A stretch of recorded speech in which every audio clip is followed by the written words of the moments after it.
ನಮಸ್ಕಾರ ಸ್ನೇಹಿತರೆ. ನಾಳೆನೆ ಅತಿ ಶಕ್ತಿಯುತವಾದ ಮಹಳೆಯ ಅಮಾವಾಸ್ಯೆ, ಸೂರ್ಯಗ್ರಹಣ ಹಾಗೆ ಭಾನುವಾರ. ಹಾಗಾಗಿ ನಾಳೆ ತುಂಬಾನೇ ಶಕ್ತಿಯುತವಾದ ದಿನ. ಇಂತಹ ಶಕ್ತಿಯುತವಾದ ದಿನದಂದು ಯಾರು ಮನೆಯಲ್ಲಿ ಈ ಪರಿಹಾರ ಮಾಡ್ತಾರೋ ಅವರಿಗೆ ಸಂಪೂರ್ಣವಾಗಿ ಕಷ್ಟಗಳು, ದರಿದ್ರಗಳು, ಸಾಲ ನಿವಾರಣೆಯಾಗಿ ರಾಜಯೋಗ ಬರುತ್ತದೆ. ನಾಳೆ ಮಾಡಬೇಕಾದ ಪರಿಹಾರ ಏನೆಂದು ಈ ವಿಡಿಯೋದಲ್ಲಿ ತಿಳಿಸ್ಕೊಡ್ತೀನಿ. ಆದ್ರೆ ಅದಕ್ಕೂ ಮುಂಚೆ ನೀವಿನ್ನೂ ನಮ್ಮ ಚಾನೆಲ್ ಅನ್ನು ಸಬ್ಸ್ಕ್ರೈಬ್ ಮಾಡ್ಕೊಂಡಿಲ್ಲ ಅಂದ್ರೆ ಖಂಡಿತ ಈಗಲೇ ಸಬ್ಸ್ಕ್ರೈಬ್ ಮಾಡ್ಕೊಳ್ಳಿ. ಹಾಗೆ ಈ ವಿಡಿಯೋ ಇಷ್ಟ ಆದ್ರೆ ಮರೀದೆ ಒಂದು ಲೈಕ್ ಕೊಡಿ. ನರ ಅಂದ್ರೆ ಮನುಷ್ಯ. ಒಬ್ಬ ಮನುಷ್ಯನ ನೋಟದಿಂದ ಉಂಟಾಗುವ ದೃಷ್ಟಿಯನ್ನು ನರದೃಷ್ಟಿ ಅಥವಾ ಕಣ್ಣು ದೃಷ್ಟಿ ಅಥವಾ ನರಗೋಶ ಅಥವಾ ಈವಿಲ್ ಐ ಮುಂತಾದ ಹೆಸರುಗಳಿಂದ ಕರೀತಾರೆ. ನಮಗೆ ದೃಷ್ಟಿ ಆಗಬೇಕು ಅಂದ್ರೆ ಬೇರೆ ವ್ಯಕ್ತಿಗಳು ನಮಗೆ ಕೆಟ್ಟದಾಗಬೇಕು ಅಂದುಕೊಂಡು ನೋಡೋ ಅಗತ್ಯ ಇಲ್ಲ.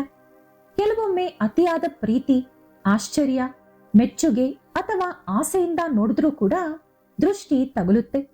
ಆ ನೋಟವೇ ಒಂದು ನಕಾರಾತ್ಮಕ ಶಕ್ತಿಯಂತೆ ಬದಲಾಗಿ ನಮ್ಮ ಮೇಲೆ ಕೆಟ್ಟ ಪ್ರಭಾವ ತೋರಿಸುತ್ತದೆ. ನಮ್ಮ ಸುತ್ತಲೂ ಯಾವಾಗಲೂ ಒಂದು ಶಕ್ತಿ ವೃತ್ತ ಇರುತ್ತೆ, ಅಂದ್ರೆ ಎನರ್ಜಿ ಸರ್ಕಲ್. ನಾವು ಆರೋಗ್ಯವಾಗಿ, ಸಂತೋಷವಾಗಿ, ಸುಖವಾಗಿರುವಾಗ ಆ ಶಕ್ತಿ ವೃತ್ತ ಬಲವಾಗಿ, ಪ್ರಕಾಶಮಯವಾಗಿ ಕೆಲಸ ಮಾಡುತ್ತೆ. ಯಾರಾದರೂ ನಮ್ಮನ್ನು ತೀವ್ರವಾದ ಅಸೂಯೆ, ಕೋಪ ಅಥವಾ ಪ್ರಶಂಸೆಯಿಂದ ನೋಡಿದಾಗ ಅವರಿಂದ ಹೊರಬರುವಂತ ಶಕ್ತಿ ತರಂಗಗಳು ನಮ್ಮ ಶಕ್ತಿ ವೃತ್ತವನ್ನು ಬಲಹೀನಪಡಿಸುತ್ತೆ ಅಥವಾ ಅದನ್ನು ಸಂಪೂರ್ಣವಾಗಿ ನಾಶಪಡಿಸುತ್ತೆ. ಇದರಿಂದ ನಮ್ಮಲ್ಲಿರುವಂತ ಸಕಾರಾತ್ಮಕ ಶಕ್ತಿ ಕಡಿಮೆಯಾಗಿ ನಕಾರಾತ್ಮಕ ಶಕ್ತಿಯ ಪ್ರಭಾವ ಹೆಚ್ಚಾಗುತ್ತೆ. ಇದೇ ದೃಷ್ಟಿ ಮಾಡುವಂತ ಕೆಲಸ.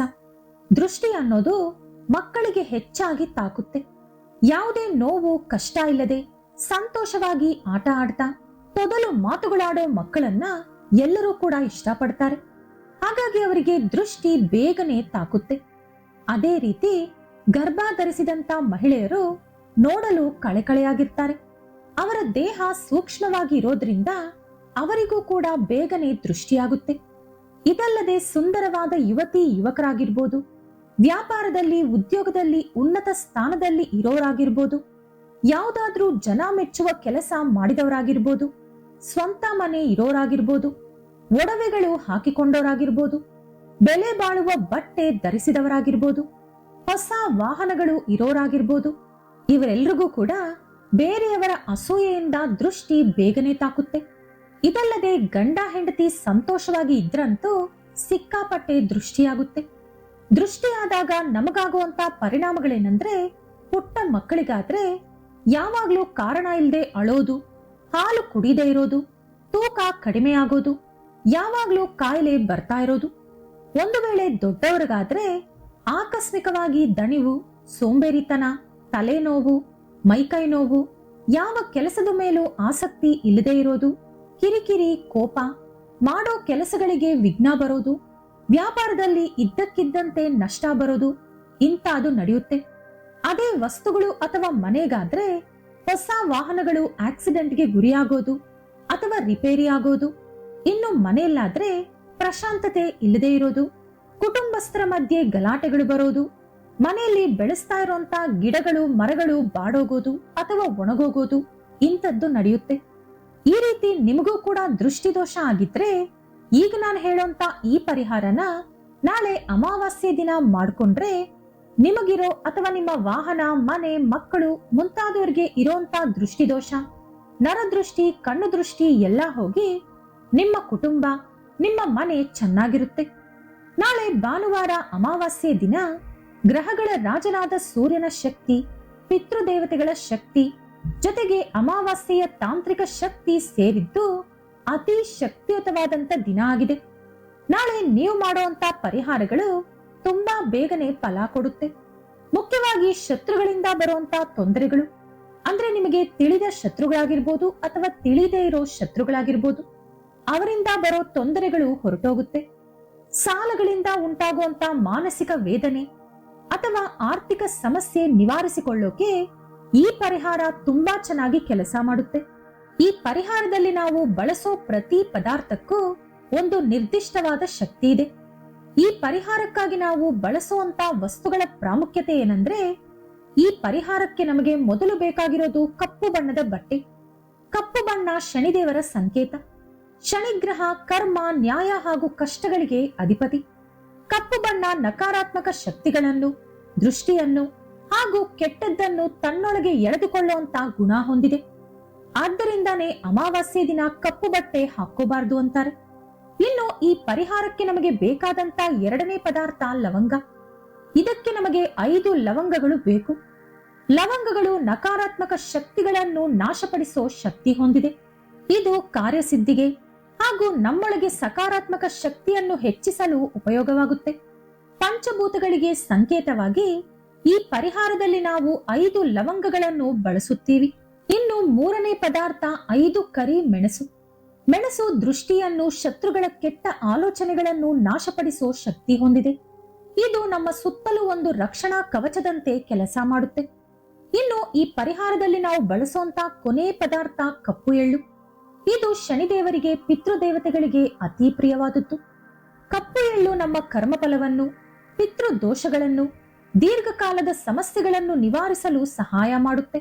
ಸಾಲಬಾಧೆ ಕೂಡ ಒಂದು ರೀತಿಯಾದ ಕರ್ಮಫಲಾನೇ. ನಾಳೆ ಸೂರ್ಯ ಮುಳುಗಿದ ಮೇಲೆ ಈ ಪರಿಹಾರ ಮಾಡಬೇಕು. ಇದಕ್ಕಾಗಿ ನೀವು ಮೊದಲು ಕೈಕಾಲು ತೊಳೆದುಕೊಂಡು ಒಂದು ಪ್ರಶಾಂತವಾದ ಹಾಗೂ ಯಾರೂ ಇಲ್ಲದೆ ಇರುವಂತ ಜಾಗದಲ್ಲಿ ಕುಳಿತುಕೊಂಡು ನಿಮ್ಮ ಮುಂದೆ ಒಂದು ಕಪ್ಪು ಬಟ್ಟೆನ ಹರಡಿ ಮೊದಲು ಅದರಲ್ಲಿ ಒಂದು ಹಿಡಿ ಕಪ್ಪು ಎಳ್ಳು ಹಾಕಿ ಅದರ ಮೇಲೆ 5 ಚೆನ್ನಾಗಿ ಹೂವಿರುವಂತ ಲವಂಗಗಳಿಟ್ಟು ಅದರ ಮೇಲೆ 5 ಚೆನ್ನಾಗಿರುವಂತ ಕಾಳು ಮೆಣಸು ಹಾಕಿ 1 ನಿಮಿಷ ಕಣ್ಣು ಮುಚ್ಚಿಕೊಂಡು ನಿಮ್ಮ ಇಷ್ಟ ದೇವರು, ಕುಲದೇವರು ಹಾಗೂ ಪಿತೃದೇವತೆಗಳನ್ನು ಮನಸ್ಫೂರ್ತಿಯಾಗಿ ಪ್ರಾರ್ಥಿಸಿ ನಿಮ್ಮ ಸಮಸ್ಯೆಯನ್ನು ಸ್ಪಷ್ಟವಾಗಿ ಹೇಳ್ಕೋಬೇಕು. ಅಂದ್ರೆ ಆರ್ಥಿಕ ಸಮಸ್ಯೆ ಆಗಿರ್ಬೋದು, ಅನಾರೋಗ್ಯ ಸಮಸ್ಯೆ ಆಗಿರ್ಬೋದು, ದೃಷ್ಟಿದೋಷ, ಹೀಗೆ ಯಾವ ಸಮಸ್ಯೆ ಇದ್ರೂನು ಆ ಸಮಸ್ಯೆಯನ್ನ ಹೇಳ್ಕೊಂಡು, ದೇವ್ರೆ ನನ್ನ ಮಾನಸಿಕ ಭಾರ ಹಾಗೂ ನನ್ನ ಎಲ್ಲಾ ಸಮಸ್ಯೆಗಳನ್ನು ಈ ಪದಾರ್ಥಗಳಲ್ಲಿ ಆವಾಹನೆ ಮಾಡ್ತಾ ಇದ್ದೀನಿ.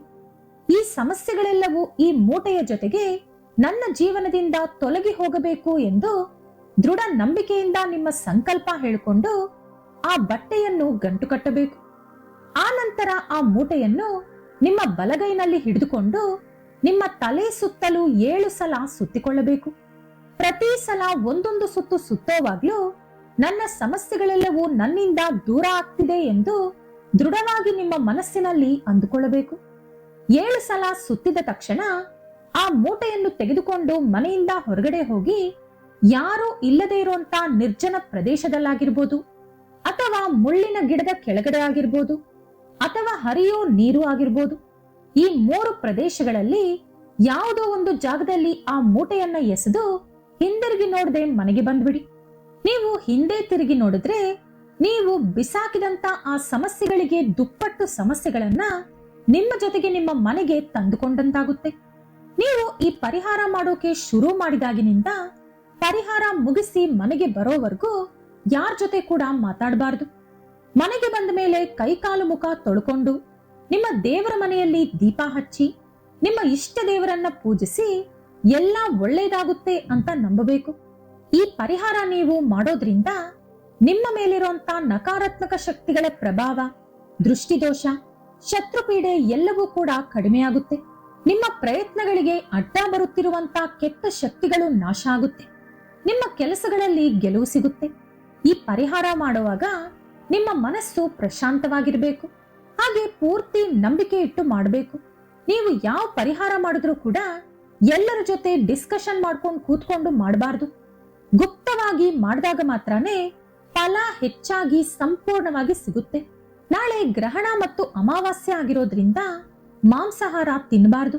ಅದರಲ್ಲೂ ಮುಖ್ಯವಾಗಿ ಈ ಪರಿಹಾರ ಮಾಡೋರಂತೂ ಮಾಂಸಾಹಾರ ಮುಟ್ಟಲೂಬಾರದು. ಈ ವಿಡಿಯೋ ಇಷ್ಟ ಆದ್ರೆ ಲೈಕ್ ಮಾಡಿ, ಶೇರ್ ಮಾಡಿ. ಇಂಥ ಹೆಚ್ಚಿನ ಉತ್ತಮ ಮಾಹಿತಿಗಳಿಗಾಗಿ ತಪ್ಪದೇ ನಮ್ಮ ಚಾನೆಲ್ ಅನ್ನು ಸಬ್ಸ್ಕ್ರೈಬ್ ಮಾಡ್ಕೊಳ್ಳಿ. ನಾಳೆ ಮತ್ತೊಂದು ವಿಡಿಯೋದೊಂದಿಗೆ ಪುನಃ ಭೇಟಿಯಾಗೋಣ. ಧನ್ಯವಾದಗಳು.